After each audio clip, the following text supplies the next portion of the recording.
I am Peter Watson, a lieutenant in the 101st Airborne Division, and what I'm going to tell you here are my memories of Operation Market Garden. Even after so many decades, the memories of those days in Holland remain as vivid as the colors of the sky on that September morning in 1944, when we jumped into what we believed would be our last major offensive in Europe. It was to be a decisive operation, our golden ticket to ending the war before Christmas. We, the paratroopers, were the tip of the spear, the elite, the men who would descend from the sky to clear the way for the ground forces. The plan seemed simple on paper: capture strategic bridges, hold key positions, and wait for the armored forces to advance. But war is never simple, and the Germans had other plans. I remember every detail of the briefing that morning. Captain Miller, our company commander, a man from Minnesota with scars from Normandy, gathered us together for the last instructions. "Boys, this time we're going to jump in broad daylight. The Germans are weakened, disorganized. It'll be a walk in the park." His words sounded confident, but his eyes told a different story. On the plane, sitting between my men, I watched their faces.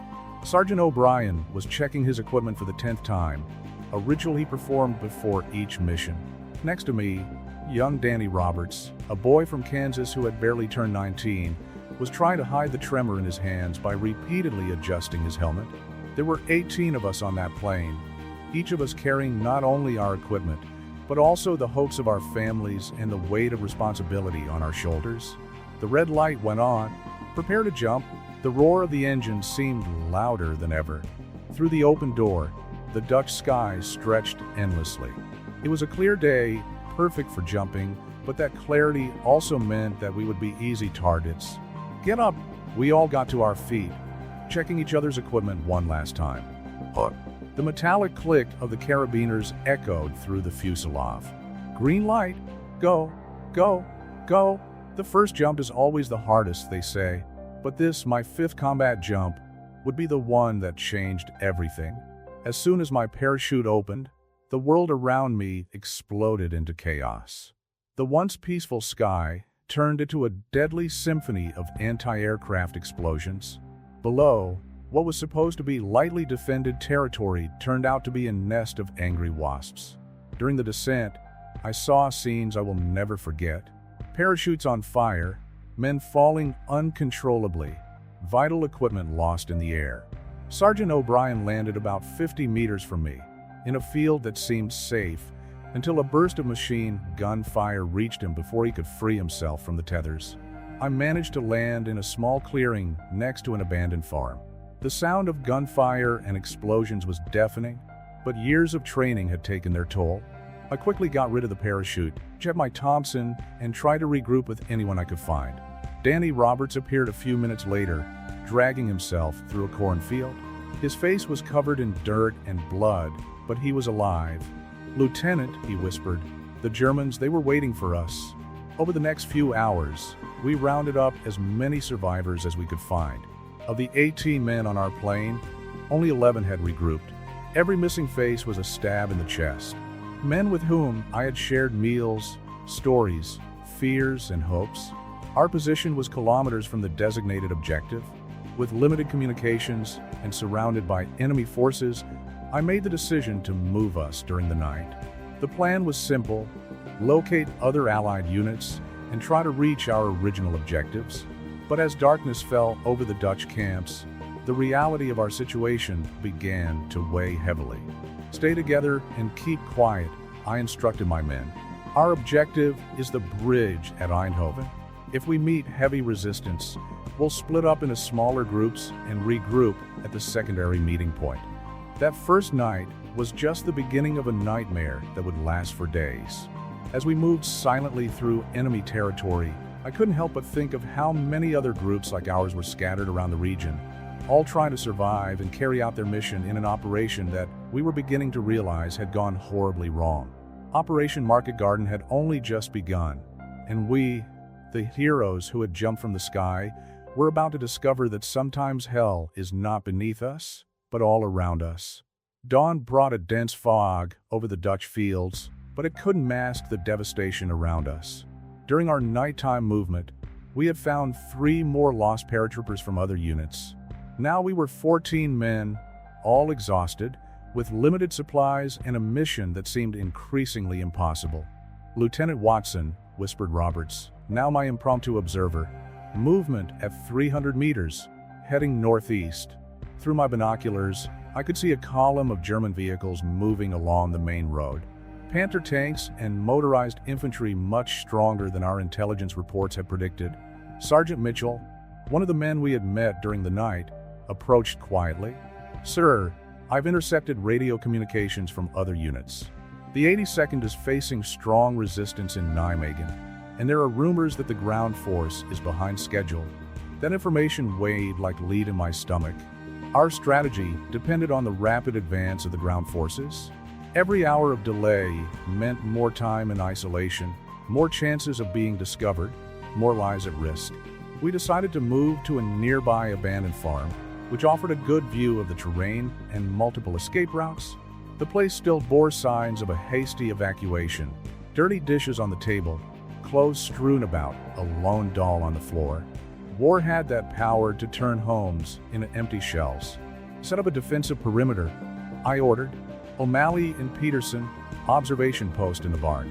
Roberts, I want you monitoring communications. We need to know what's happening with the rest of the division." The next few hours were an exercise in patience and nerves. Through fragmented transmissions, we began to form a clearer picture of the situation, and it wasn't good. The German forces were more numerous and better equipped than expected. Our advantage of surprise had evaporated like dew under the morning sun. Around midday, we heard the unmistakable sound of approaching combat. An SS unit was sweeping the area, methodically eliminating pockets of Allied resistance. We needed to make a decision: stay hidden or try to break through towards the Allied lines. "Sir," Mitchell called out, "there's a Dutch family approaching from the west." It was an elderly man with 2 children, probably grandchildren. They looked exhausted and frightened. Against my better judgment, we decided to bring them inside. The man introduced himself as Jan Vandermeer. He told us about German troop movements in the area and offered help from the local resistance. It was through him that we learned the true extent of our problem. We were surrounded by at least 2 SS battalions, and the Allied ground forces were facing strong resistance to the south. "The Germans knew you were coming," said Jan in hesitant English. "They prepared for weeks. They moved troops and equipment overnight." That afternoon, we witnessed the price of that preparation. A column of black smoke rose over the horizon as another group of paratroopers was cornered and eliminated. The distant sound of explosions and machine gun bursts was a constant reminder that every minute of indecision could be fatal. As night began to fall, I made my decision. We would split up our group. 8 men, under Mitchell's command, would try to establish contact with other Allied units to the south. I would lead the other 5 on a mission to sabotage the German lines of communication, hoping to create some confusion that might help our main forces. Jan provided us with civilian clothes and detailed maps of the region. The children, who initially looked at us with fear, now helped hide our equipment in bales of hay. It was surreal to see how the war was turning everyone, even children, into unwitting participants. "If we're not back by dawn," I instructed Mitchell, "head for the secondary meeting point. Don't wait for us." He nodded, understanding the unspoken. In war, sometimes the most important orders are those that don't need to be verbalized. As we prepared our equipment for the night mission, I couldn't help thinking about how many other groups like ours were scattered around Holland at that moment, all part of a grand plan that was falling apart before our eyes. Operation Market Garden, designed to be a decisive blow against the Nazis, was turning into a desperate struggle for survival. Roberts checked his Thompson for the last time and gave me a look that I knew well, that mixture of fear and determination that every soldier learns to carry. "Ready when you are, sir." The night promised to be long, and the next day, if we survive, would only be the beginning of our real ordeal. Our nighttime sabotage mission began in dead silence. I led the small group of 5 men through soggy fields, using the darkness as cover. Roberts remained close behind, followed by Carter, Monroe, and Jenkins, all veterans who had proved their worth in Normandy. The plan was simple but risky. We needed to destroy the German communications center that Jan had identified on his map. It was located in an old school about 3 kilometers from our position. Destroying that strategic point could cause enough confusion in the enemy lines to give our main forces some advantage. "Forward movement," Roberts whispered, signaling us to duck. A German patrol passed within 20 meters of our position. We stood still, breathing as quietly as possible, while the heavy boots marched down the dirt road. At that moment, I thought about how war could be summed up in those moments where the line between life and death was as thin as a strand of hair. After the patrol had passed, we continued our approach. The school appeared like a shadow against the night sky. 2 guards at the main entrance, another 2 patrolling the perimeter. Through a lighted window on the 2nd floor, I could see the movement of radio operators. Carter, Monroe, take out the perimeter guards. Jenkins, me and Roberts through the back entrance. I ordered in an almost inaudible whisper. The plan was to place explosive charges on the communications equipment and the main generator. The execution was precise. Carter and Monroe moved like ghosts in the night, silently neutralizing the outside guards. Jenkins forced the lock at the back while Roberts and I provided cover. Inside the building, the smell of coffee and cigarettes hung in the air, small comforts that even enemy soldiers sought in the midst of chaos. We climbed the stairs, avoiding every plank that might creak. In the upper corridor, voices in German echoed from various rooms. Roberts signaled 4 operators in the main room, 2 officers in an adjacent room. Jenkins began planting the charges while Roberts and I prepared for the inevitable confrontation. It was then that everything went wrong. A young German soldier, no older than Roberts, came out of a bathroom and saw us. Before we could react, he shouted. The corridor exploded into activity. We had no choice but to act quickly. Roberts fired first as Thompson spitting death into the confined space. "Loads ready," shouted Jenkins over the ensuing chaos. German officers emerged from the rooms, weapons in hand. The air was filled with the deafening sound of gunfire and screams. Through the broken windows, I could see lights coming on in nearby houses and hear vehicle engines being started. "Fall back, now," I ordered, throwing a smoke grenade to cover our retreat. We descended the stairs amid the chaos, Jenkins detonating the charges as soon as we reached the 1st floor. The explosion shook the entire building, and the sound of equipment being destroyed echoed through the night. But our escape wouldn't be easy. Sirens began to sound, and flashes of light cut through the darkness. Carter and Monroe met us at the agreed extraction point, but Jenkins had been shot in the leg during the retreat. I had to carry him part of the way, while Roberts and the others provided cover. "Lieutenant," Jenkins gasped, his face twisted in pain, "leave me here. I'm slowing you down. Nobody gets left behind," I replied, adjusting his weight on my shoulder. It was a principle I refused to break, no matter what the circumstances. We managed to hide in an abandoned barn as the first rays of the sun began to appear. Jenkins was losing blood, but Monroe, who had been a nurse before the war, managed to stabilize him. Through the radio Roberts carried, we could hear the confusion our sabotage had caused in German communications. "Mission accomplished, sir," Roberts said with a tired smile, "but now we're even more cut off from our lines." He was right. The success of a mission had cost us our planned escape route. The Germans had set up roadblocks on all the main roads, and patrols were systematically searching the area. We were effectively trapped in enemy territory, with 1 wounded man and limited supplies. As I watched my men trying to rest in that dusty barn, I realized that our real battle had only just begun. Operation Market Garden continued to unfold around us, but for us, at that moment, the war boiled down to a single question: how to keep everyone alive until we found a way back to the Allied lines. Dawn found us exhausted, with Jenkins still struggling with the pain of his wound. The barn that served as our shelter smelled of damp hay and fear. Through the gaps in the boards, we watched the constant movement of German troops, now even more agitated after our successful sabotage. "We need to move," I whispered to Roberts, who was monitoring enemy communications. "The Germans are closing in. In a few hours, there will be no more escape routes." Monroe finished changing Jenkins' bandage. You won't last a long walk, sir. The bullet may have hit an artery. The decision weighed on my shoulders like lead. Every minute we stood still increased the risk of being discovered, but moving Jenkins in his condition could kill him.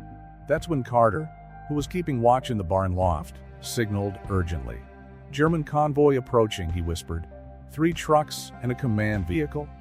Through a gap in the boards, I saw something that completely changed our plans. In the last truck, there were captured Allied paratrooper prisoners. I recognized the insignia of the 82nd Airborne Division. At that moment, our mission changed. "New order, gentlemen." I called my men together. "We're going to intercept this convoy. Roberts, Carter, prepare the last grenades. Monroe, you and Jenkins stay here. If we're not back in 2 hours, try to make contact with the resistance." The plan was risky, but calculated. There was a sharp bend in the road about half a kilometer ahead, where the convoy would have to slow down. The dense trees would provide ideal cover for an ambush. We moved into position quickly. Roberts and I on the west side of the road, Carter on the east with our latest Bangalore and explosive tube we normally use to clear minefields. The sound of engines approached. "Wait for my signal," I instructed. "First the command vehicle, then the trucks in front. The last one has to remain intact." The moment of truth arrived with the roar of diesel engines. The first vehicle came around the bend, slowing down exactly as we predicted. I waited until the second truck was lined up. Now, the Bangalore's explosion lifted the command vehicle as if it were made of paper. Roberts threw grenades with surgical precision under the first 2 trucks. Chaos ensued instantly. German soldiers jumped out of the vehicles, disoriented by the sudden ambush. Our elevated position gave us an advantage, and years of combat had made us lethal. In a matter of minutes, the situation was under control. "Quick, quick!" I shouted as we ran to the last truck. Inside, we found 8 paratroopers and 3 members of the Dutch resistance. Among them, to my surprise, was a familiar face, Captain Anderson of the 82nd, with whom I had served in Sicily. "Pete Watson," he smiled faintly, still dazed. "I never thought you'd be the one to save our necks." There was no time for meetings. We needed to move before German reinforcements arrived. With the prisoners freed and armed with equipment recovered from the Germans, our group had tripled in size. Anderson informed us of a resistance safe house about 5 kilometers away. "We have a wounded man," I informed him. "We need to get him first." The return to the barn was tense. Every shadow seemed to hide an enemy patrol. Every distant noise sounded like approaching vehicles. When we arrived, we found Monroe treating not only Jenkins, but also 2 young Dutch paratroopers who had taken refuge there during our absence. With the help of our new companions, we improvised a stretcher for Jenkins. The group now numbered 17 men, a considerable force, but also more difficult to move discreetly. Anderson took command as he was the most senior officer, but kept me as a second in command. "Good job with the ambush, Pete," he said as we moved towards a safe house.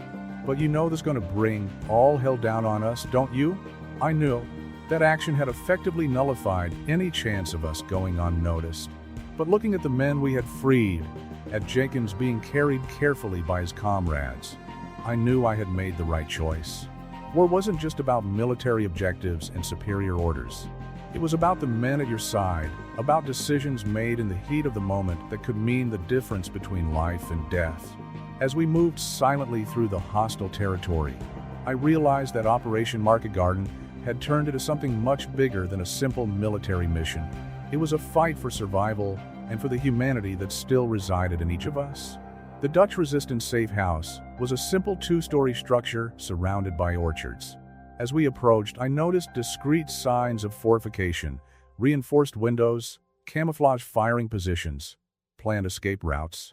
The resistance had not survived this long by chance. An elderly woman, who introduced herself only as Maria, welcomed us with military efficiency. Within minutes, Jenkins was being treated by a clandestine doctor in the basement, while the rest of us received crucial information about enemy movements.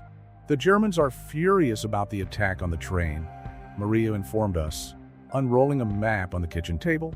3 panzer divisions have been redirected to this area. They're determined to crush any resistance. Anderson and I pored over the map. Our current position was surrounded by enemy forces, and the news from the main operation was not encouraging.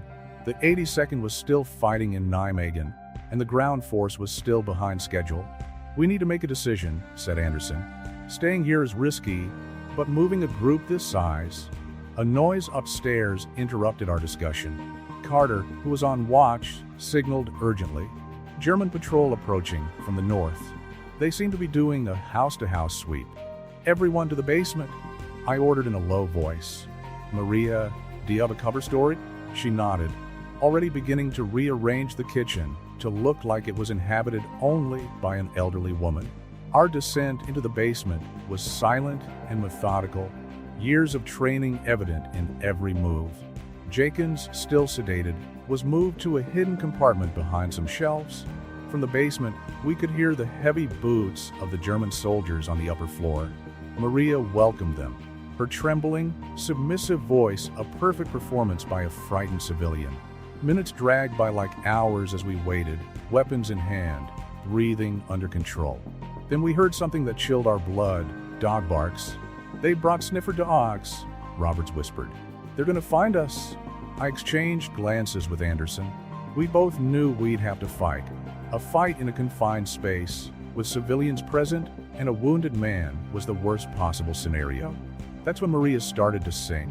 Her voice, carrying an old Dutch song, echoed through the house. The Germans seemed confused by the sudden change in behavior. Through the gaps in the basement ceiling, I saw when she accidentally dropped the jar of pepper near the dogs, confusing their sense of smell. The inspection continued for a few more tense minutes, but eventually the Germans withdrew. We waited another half hour before emerging from the basement, every second weighing like lead on our nerves. "They'll be back," said Maria, her mask of fragility completely dispelled. "And next time, they'll come prepared." Anderson gathered everyone together for an impromptu war council. We had to move, but where? The map showed blockades on all the main routes. The resistance had some tunnels and secret passages, but nothing suitable for a group of our size. It was Roberts who suggested what seemed crazy at first glance: using the canals. Holland was crisscrossed by an extensive network of canals, and the resistance had some barges that appeared to be abandoned. "It's risky," I argued, "but it may be our only chance.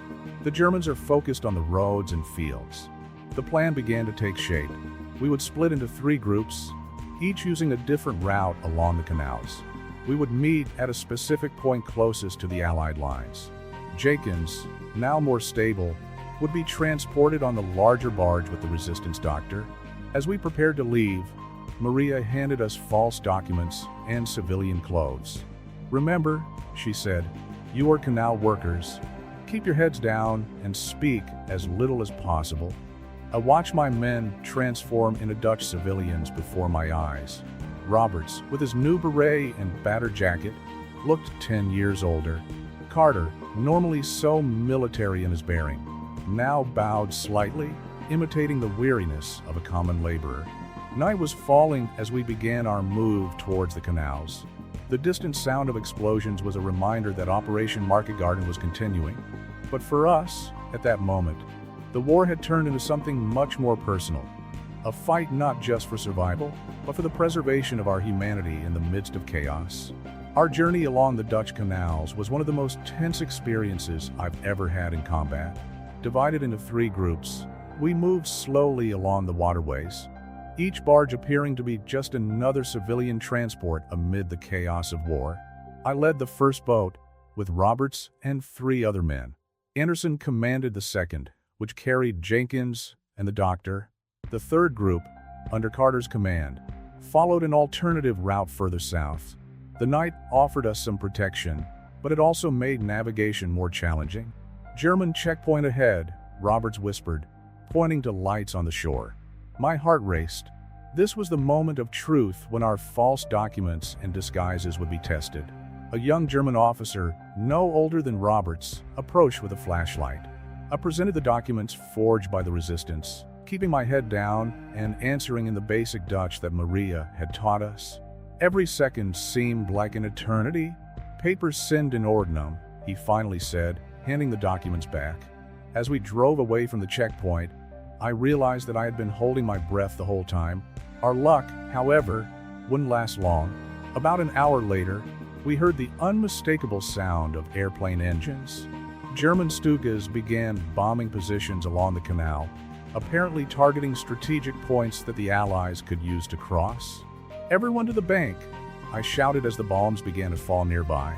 The water in the canal churned with each explosion, threatening to capsize our barges. In the confusion, we lost visual contact with Anderson's group. We spent the next few hours hiding in an abandoned warehouse, listening to the sound of the battle intensify. Through the radio, we picked up fragments of Allied communications. The situation was deteriorating throughout the region. Operation Market Garden, our big bet to end the war, was failing. At dawn, we received a coded transmission from Carter. His group had managed to make contact with advanced elements of the British ground force. They gave us coordinates for a rendezvous point, but the way there would be through heavily contested territory. "What about Anderson?" asked Roberts, expressing the concern we were all feeling. There had been no sign of the second group since the bombing. The decision consumed me. Should we wait for news of Anderson or take advantage of the escape route Carter had found? Jenkins needed proper medical attention, and every hour we spent in enemy territory increased the risk of being discovered. That's when we heard gunshots nearby, followed by grenade explosions.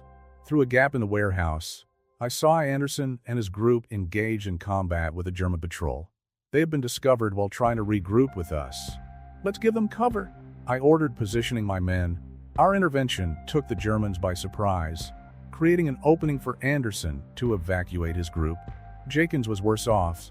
The constant movement had reopened his wound, and the resistance doctor was doing what he could with limited supplies. "He needs a hospital in the next 24 hours, the doctor informed us, where he won't survive." With everyone gathered again, I laid out our final plan. We would make our way overland to the meeting point indicated by Carter, using the chaos of the battle as cover. The night would be our ally one last time. The final march was a test of determination and teamwork. We carried Jenkins on a makeshift stretcher, taking turns every kilometer. Every step was calculated, every move planned. The sound of battle intensified as we approached the Allied lines. When we finally spotted the first British tanks, the excitement was overwhelming. Carter was waiting for us with a medical unit, and Jenkins was immediately evacuated. Of the 18 men who had jumped out of our plane that first morning, only 11 survived to see that moment. Anderson gathered us all together one last time before we were separated into different units. "Gentlemen," he said, "what we've done here over the last few days, well, this is what it means to be a soldier. It's not the big battles or the elaborate strategies, but how we take care of each other when everything goes wrong." As I watched my men say goodbye, I thought about everything we had experienced. Operation Market Garden would be remembered in the history books as a strategic failure, but for those of us who were there, it represents something much more profound. A lesson in courage, sacrifice, and the incredible human capacity to persevere in the face of the impossible. Roberts was the last to say goodbye. "It's been an honor, sir," he said, shaking my hand. "I hope that one day we can tell this story to our grandchildren." "Yes," I replied, "but I doubt anyone will believe it." Years later, when I think back to those days in Holland, it's not the battles or explosions that first come to mind. It's the faces of the men I served with, the sound of their voices, the strength of their character. The war showed us the worst of humanity, but it also revealed to us the best of our ability to remain human even in the most inhumane circumstances. And maybe that's the real story that needs to be told.